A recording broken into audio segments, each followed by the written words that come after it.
이렇게 농민들을 농촌에서 쫓아내서 빈민으로 만들어서 노동자로, 값싼 노동자로 만드는 이런 거에 대해서 이제 농민이나 노동자들이 이 저항을 당연히 했겠죠. 처음에는 농민의 저항이 있었겠습니다. 농민의 저항은 이제 영주의 그 지배에서 뭐 흉년이 났는데 그 지대를 깎아주지 않겠죠. 그러면은 그 지대를 다 갚을 바에 차라리 도망가는 게 나을 때 재산을 버리고 도망가겠죠. 그래서 도망가는 이런 소극적 저항도 있었지만 적극적인 반란도 감행을 합니다. 노동자의 경우에는 처음에는 직접적으로 저항하지 못하고 태협은 뭐 일을 천천히 한다든지 농땡이를 부린다든지 불량품을 만든다든지 이런 노동자의 불만을 표시하는 것 이것들이 이제 파업으로 발전해 갑니다. 독일 농민전쟁이 이제 유명한 농민전쟁인데요. 종교개혁의 사상적인 기치 아래 개시됐지만 이 전쟁이 진행되는 과정에서 혁명적인 농민들과 도시의 하층 계급이 결합하게 됐다. 방정 노동자들이 이제 생산물의 무게를 늘리기 위해서 물을 뿌리거나 불만의 상징으로 불량품을 방정 노동자들이 임금을 너무 적게 받는 게 불만이죠. 자기들이 착취받는다고 생각하기 때문에 그 임금을 착취받는 임금을 돌려받는다는 그러한 생각으로 이러한 행태를 했다는 거죠. 이러한 소박한 행위 중에 하나가 바로 러다이트 운동이죠. 기계 파괴 운동. 기계가 도입되면서 일자리를 잃은 노동자들이 기계가 자기들의 일자리를 뺏었다고 기계를 파괴해줘. 문제는 기계가 아니라 기계를 소유한 자본가들이 이 기술 발전의 혜택을 자본가들이 독점하는 데 문제가 있죠. 오늘날도 자동화 시설이 있는데 이 자동화 시설이 되면서 노동자들은 일자리를 잃고 있습니다. 노동자들이 이 자동화 시설 때문에 일자리를 잃고 있다고 생각하고 있죠. 그렇지만 그 자동화 시설이 자본가의 소유가 아니라 노동자의 소유라면 노동자들은 별로 일을 하지 않고도 노동 시간을 줄이고도 전에와 똑같은 생활 수준을 유지할 수 있습니다. 아무 문제가 되지 않았습니다.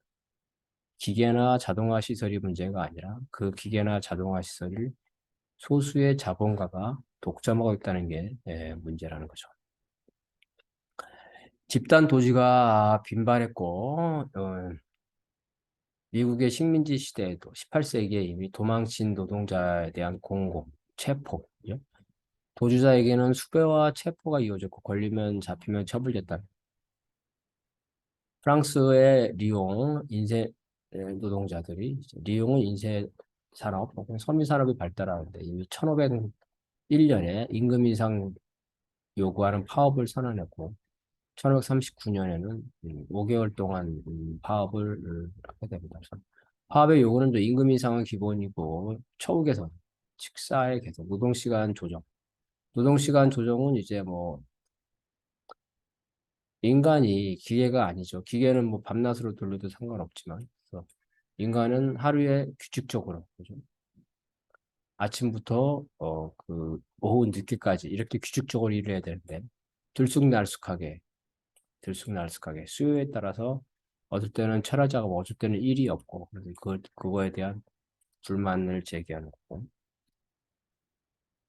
이 당시에 노동자들은 숙련 노동자들이 주도권을 잡고 있었는데 미숙련 노동자를 사용할 경우는 숙련 노동자가 임금 경쟁에서 불리하죠. 네, 그래서 미숙련 노동자를 사용하는 것에 대한 반대 이런 것들이 있었다는 거죠.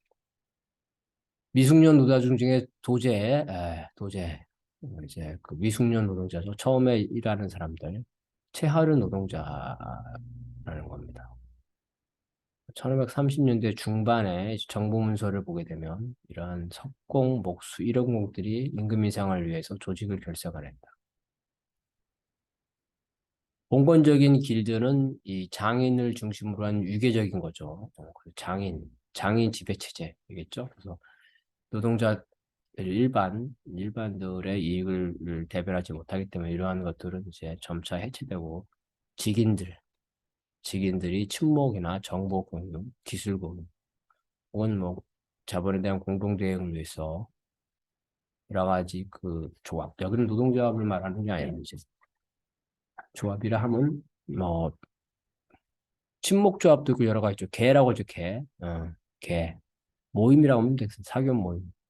다양한 조직이 됐고 심지어 정부의 탄압을 피하기 위해서 자본의 탄압을 위해서 뭐 성가대, 체육회 이런 걸로도 됐답니다.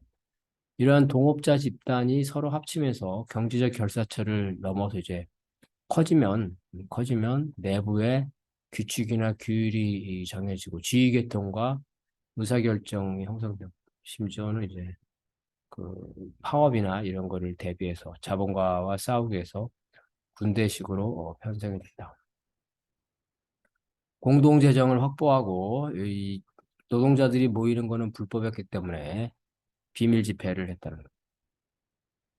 이 공장제 수공업 시대, 매니팩처 시대는 산업이 아직 발전하지 못해서 노동자는 소수였고 대부분 숙련공이 주류였습니다. 기계제 대공업이 드러나면서 이 기계가 대량 생산이 되는 거죠. 그래서 엄청난 노동력이 필요했고 기계를 다룰 수 있을 정도. 물건을 손으로 만드는 게 아니라 기계를 다룰 수 있을 정도의 반숙련공, 미숙련공이 필요하고 이들을 반숙련공, 미숙련공은 그 누구나 데려오면 얼마 안 있으면 이런 기술을 습득할 수 있습니다. 숙련공보다 훨씬 빠른 시일 내에 이 작업장에 투입될 수가 있었기 때문에 이제 노동자의 주류가 숙련공에서 이 반숙련공, 미숙련공으로 급증하게 되는. 그래서 노동자의 계층에 대혁명이 일어나게 되고 바로 이들의 반숙련공, 미숙련공이 오늘날 근대적인 의미의 노동조합의 주력이 되는.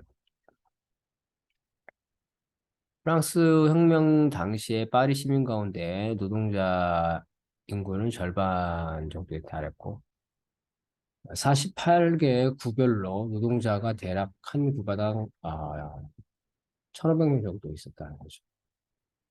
이 혁명의 각 혁명위원회에 파리 꼬미죠. 파리 꼬미. 파리 꼬미라는 거는 파리시라는 뜻입니다. 그 파리시의 각구의 혁명위원회에 차지하는 노동자의 비중이 10분의 1 정도. 꽤 많죠. 전체 인구는 노동자가 전체 인구가 절반이고 그중에 또 혁명류에 차지하는 노동자의 비중이 10%다. 단순한 혁명적 지식인 뿐만 아니라 노동자들도 많이 참여했다는 거다. 바스티유 요새를 함락하기 위한 시가전에는 이런 노동자들, 건축공, 통제조공 노동자들이 참여. 노동자들은 혁명 과정에서 선거권, 그다음에 차후 개선 이런 것들, 노동조합 조직 건설 요구입니다. 선거권은 자본주의 초기에 제한 선거입니다. 세금을 내는 사람만이 투표를 할 수 있었기 때문에 노동자들은 투표할 수 없었어요. 그런데 노동자들을 탄압하는 법률, 노동관계법을 만드는데 노동자는 참여할 수 없었어요. 왜냐하면 노동자는 국회의원이 될 수 없으니까. 그러니까 노동자들이 자기의 노동 조건, 삶의 조건을 향상시키기 위해서 자신들을 규율하는 법을 만들고 싶겠죠. 당연히 국회에 나가고 싶겠을 거다. 선거권을 보장하는 이런 것들을 했고 노조가 아직도 불법이었기 때문에 노조의 합법화를 요구했다. 혁명 이후에도 노동자들이 이 파업으로 했는데 노동자들의 결사금지법에 대해서 노동자들이 이 파업으로 반격을 했다고 합니다.